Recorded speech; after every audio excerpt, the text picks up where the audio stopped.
Ford was among the first legacy manufacturers to jump on the electric car bandwagon, introducing all-electric versions of the F-150 and Mustang, two of its most iconic names. These days, the change faces significant challenges, including significantly lower than expected sales numbers, the company's inability to manufacture reliable and profitable electric vehicles, and considerable dealer resistance. Come along as we discuss 6 reasons why, in our opinion, Ford is about to suffer through its worst ever electric vehicle crisis, and they're only getting started. Sales are far lower than expected. Statistics might seem to support a particular idea at certain glance. The F-150 Lightning and Mustang Mach-E models have seen a significant spike in sales over the last several months. Sales of the electric pickup increased by an astounding 74% in the last quarter of 2023 alone. But sales of Mach-E rose by 3% compared to 2022, making this the best year since its launch in 2021. First off, a big part of the current quarter's robust sales growth may have been attributed to Ford's substantial discounts on the all-electric truck. Up to $15,000 can be deducted from the original price. The problem is that Ford and other automakers had far higher expectations about the adoption of electric cars. Following its recovery from COVID-19 and worldwide war conflicts, the automobile industry is currently facing full inventory. Yet selling EVs is still quite challenging. Early adopters now drive all-electric F-150s and Mustangs, but most consumers are still quite anti-electrification. Our second reason for thinking that Blue Oval Corporation is facing its largest EV problem to date is the fact that EVs have been languishing on dealer lots for months. Representatives from Ford are against marketing electric cars. Just a year ago, Farley claimed to have convinced 2/3 of dealers to dedicate themselves entirely to selling electric cars. After a year, that number had decreased to half, since only around 1,500 Ford dealers had chosen to register for the certification process, which is required before they can start selling electric vehicles. The other half make the audacious choice to keep operating internal combustion and hybrid automobiles. As of 2024, they don't think this expense is very prudent because Ford needs to make investments in a variety of different areas for the certification program, including the charging network and technician training, among many other things. The overall cost of this investment might be as high as $1 million. It is therefore not unexpected that many dealers are unclear. Not only is the number of electric cars declining, but the rate of electrification varies around the nation. It seems logical that getting energy in rural areas is harder. As a result, many dealers that have opted to continue offering gas-powered Ford cars are spread out over different areas of the country. Not to mention that electric vehicles require a lot more work from salesmen and are more difficult to sell than gas-powered cars these days.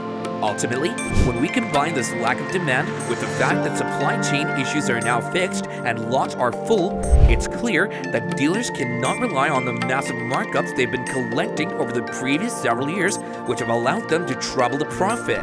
In short, for all the dealers who made the switch, EVs are now a waste of time. When it comes to reliability, Ford has never been a household name in business. However, rather than becoming better over the last 5 years, things have become worse. Inadequate quality control led to several recalls and customer complaints. The fact that the company has been losing billions of dollars a year to address all these issues over the past few years is scarcely shocking. According to Farley, quality control is the company's primary problem that has to be fixed. Many believe that the Blue Oval Corporation will turn the corner and that future EVs will be significantly more dependable than their internal combustion counterparts as a result of electrification. Instead, Ford EVs share reliability issues with those of other EV manufacturers. The Mach-E already had a software flaw that might lead it to entirely stall out or perform poorly. Ford contacted owners in an attempt to fix the problem, asking them to arrange a software update at a dealer. Nevertheless, a number of owners reported that the problem continued even after the update. The F-150 Lightning was impacted by similar software problems as well. Additionally, an emergency recall was sparked by a fire incident that occurred early in 2023 during a charging station at one of the company's lots in Michigan. Unfortunately, the battery isn't the only problem with the all-electric F-150. There have also been several other issues noted, such as premature rotor wear, brake failure, vibration in the anti-lock system, and regenerative braking concerns. Ford loses money on each EV sold. Despite the fact that sales were up from the prior year, Blue Oval did not profit from this. Like many automakers, Ford is still figuring out how to make their vehicles more efficient. The inability of management to optimize the manufacturing process results in excessive production costs. The administration's constant pressure on automakers doesn't help either. To make matters worse, losses rise as volume does as well. The deficit grew even more in the third quarter of 2023, coming to $1.3 billion. On the other hand, it was anticipated that the EV loss for the same period in 2022 would be $1.1 billion.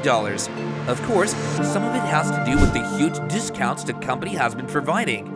The firm lost $36,000 on each electric vehicle when the sum is divided by the number of automobiles Ford sold in the third quarter.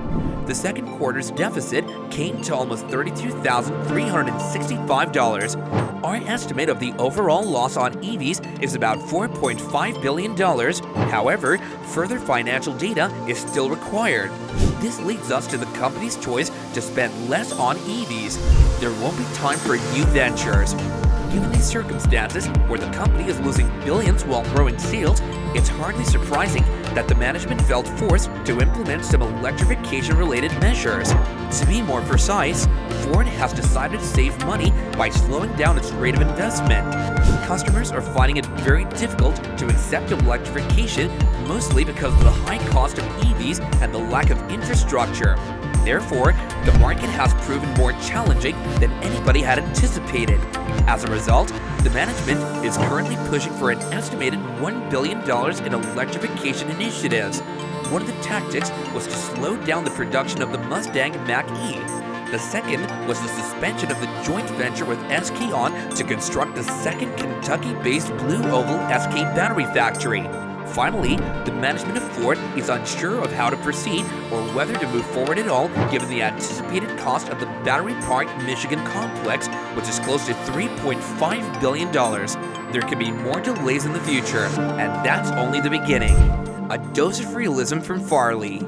Last year, Farley drove his F-150 Lightning to Los Angeles, Las Vegas, and the San Francisco Bay Area. After a 650-mile trip, he could see why so many people were still against rapid electrification. From first-hand experience, he discovered that owning an EV is now a little cumbersome for several reasons, the main one being the issue with charging. More specifically, a number of cars, including some gas-powered F-150 versions, can go 650 miles on a single tank of gasoline, but the range of the electric F-150 is limited to 230 miles on a single charge. Whatever the situation, the long-range model provides around 320. So Farley had given his car a couple of charges, and wow, did he run into a lot of problems.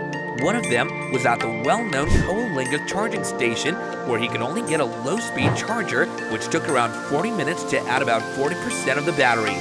This gave great insight into every challenge that comes with being an electric vehicle owner. As things stand right now, gas-powered cars continue to be more convenient than electric vehicles. Farley now understands full well that people will never accept electric vehicles until something changes.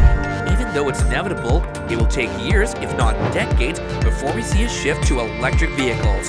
Infrastructure, battery longevity, cost, and charging time all require major improvements. As a result, it seems reasonable to believe that the Blue Oval Corporation will proceed with electrification somewhat more cautiously in the years to come. And that about does it, guys. What do you anticipate happening with Ford? Do you believe they'll confront the impending catastrophe or figure a way out? Please share your opinions with us in the comments section down below and subscribe to our channel for future